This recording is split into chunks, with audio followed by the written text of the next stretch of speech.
bombshell. The Bears draft could shake up the entire NFL with a pick that nobody is expecting at the 10th spot.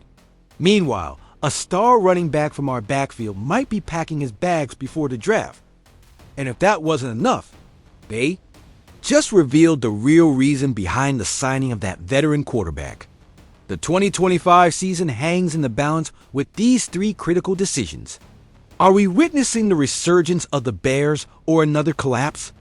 Stay tuned until the end to uncover the exclusive details that could change your team's future forever. Subscribe now before it's too late. The bomb is just dropped, and this news is going to shake the foundations of Soldier Field. An insider from NFL.com is predicting something that frankly seems absurd for our 10th pick in the draft. Morris Jones-Drew is suggesting that the Bears might choose TreVeyon Henderson from Ohio State with our first draft pick, a running back in the top 10, and not even the best running back available? I'll tell you this prediction makes no sense at all. We all know the Bears need to improve their ground game, especially with Ben Johnson coming in as the new head coach. But picking Henderson at number 10 would be a monumental reach. Why? I think it's simple. Henderson is valued as a second-round pick. All the experts project Ashton Jeanty as the elite running back in this draft. If the Raiders take Jeanty at the 6th spot, are we really going to panic and take a second-tier running back at 10? I ask you, what sense does that make? Jones-Drew argues that Henderson could form a dynamic duo with DeAndre Swift, similar to what Johnson had in Detroit.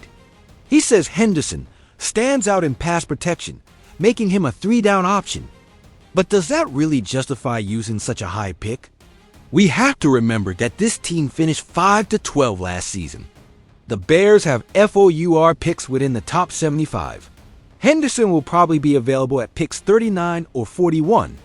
I'll tell you this with all certainty.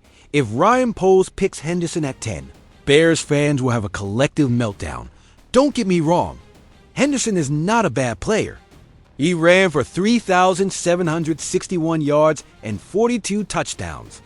At Ohio State, he averaged an impressive 7.1 yards per carry in his senior season. After seeing Swift average just 3.8 yards per attempt in 2024, Henderson could be exactly what the Bears need. And it's a big but, at what cost? I believe that if the Bears want a running back, it should be Jeanty or nobody. At the 10th spot, picking Henderson would be like finding a $20 bill while wasting a $100 bill. It simply doesn't make economic or strategic sense for a rebuilding franchise that needs to maximize every pick. Moreover, the NFL's history is full of top-tier running backs found in later rounds. Remember a guy named Derrick Henry? 2nd round? Alvin Kamara? 3rd round? The position simply doesn't justify such a high investment, especially when we have a young quarterback who needs all the weapons possible around him. Ask you, would you be willing to accept this pick, or would you prefer the Bears target another position of need like receiver, offensive line, or defensive end? The choice could define the entire future of this franchise. And speaking of Swift, could his time in Chicago be coming to an end sooner than we think? According to Dalton Wasserman of Pro Football Focus, DeAndre Swift might be on the trade block before the draft. This makes a lot of sense if we connect. The rumors that the Bears might select Ashton Jeanty with the 10th pick are growing. If that happens, what role would Swift have with an $8 million salary? I'll tell you this, Swift could quickly become expendable. Last season, Swift barely managed a rushing grade of 65.7 according to PFF. Despite receiving 253 carries, he only averaged 3.8 yards per attempt. The Bears as a team finished 25th in the league, averaging just 102 rushing yards per game. Is it all Swift's fault? Absolutely not. The offensive line was terrible, and the offensive plan constantly changed. But I ask you, do you think Ben Johnson will be satisfied with that level of production? I think not. However, Swift could still have a role in this offense. In his 5 years in the NFL, He has caught 237 passes for 1,798 yards and 8 touchdowns. He had 42 receptions for 386 yards in his debut with Chicago. If the Bears draft Ginty, Swift could transform into a genuine receiving threat. Under Johnson in Detroit, Jahmyr Gibbs caught 52 passes for 517 yards and 4 touchdowns. Swift could play a similar role. But the big question remains, will the Bears keep Swift or look for a complete change in their backfield? What worries me the most is the timing of this leak. Why is this information coming out now? I believe there are serious conversations happening behind the scenes. Maybe they're even testing the market to see what they could get for Swift. A 4th-round pick? Maybe a 3rd if they're lucky. And if Swift is traded, who will take those carries? Are we really putting all our chips on a rookie, whether it's Ginty, Henderson, or whoever we draft? The NFL is a brutal league, and asking a rookie running back to carry the full load is a huge risk.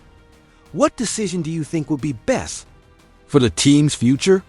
Keep Swift as part of a running back committee, or seek trade value now before his contract becomes a problem.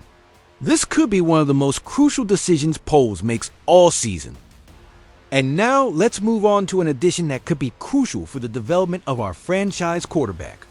The Bears signed veteran Case Keenum to a 1-year, $3 million contract. This isn't just any acquisition, it's a strategic move following the exact model that turned C.J. Stroud into the Offensive Rookie of the Year. Why is this signing so important? I think the answer lies in Houston. When the Texans selected C.J. Stroud with the 2nd pick in 2023, they ensured he had a solid foundation for his development.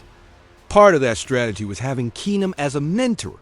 Stroud completed 63.9% of his passes for 4,108 yards, 23 touchdowns, and only 5 interceptions in his rookie season. He was named to the Pro Bowl and led the Texans to unexpected success. How much of that success was due to Keenum's mentorship?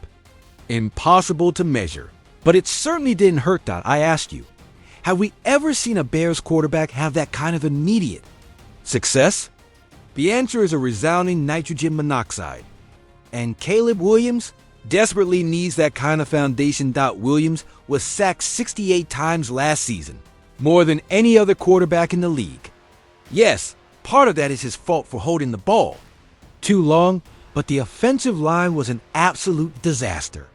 Plus, the team fired head coach Matt Eberflus mid-season and offensive coordinator Shane Waldron before him. How is a rookie quarterback supposed to shine when everything constantly changes? I'll tell you this, it's practically impossible. The Bears are trying to rectify those mistakes. They hired Ben Johnson as their new head coach, added 3 new faces to the offensive line, and now they're bringing in Keenum to guide Williams. It's exactly what the Texans did with Stroud, DeMeco Ryans, and Bobby Slowick. That trio grew together, and the result was spectacular.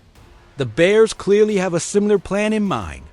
But the question remains, can Johnson put all the pieces together? What many people don't understand is the value a veteran like Keenum brings to the quarterback room.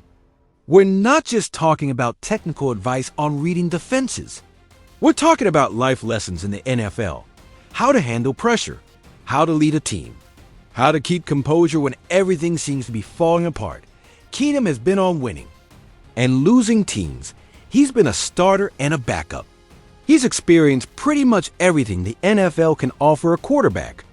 That kind of experience is invaluable for a young player like Williams, who is still learning to navigate the turbulent waters of being a franchise quarterback.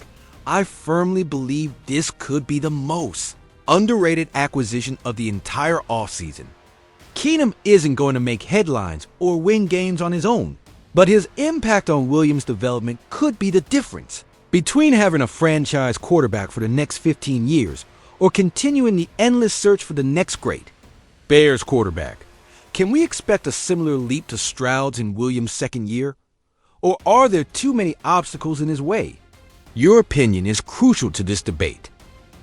This season will be decisive for the future of our franchise. The decisions made in the coming weeks could define the Bears for years to come. Who will be selected with the 10th pick? Will Swift stay on the team? Can Williams make the leap under the guidance of Keenum and Johnson? These are the questions that will define our future. And I want you to be part of this conversation.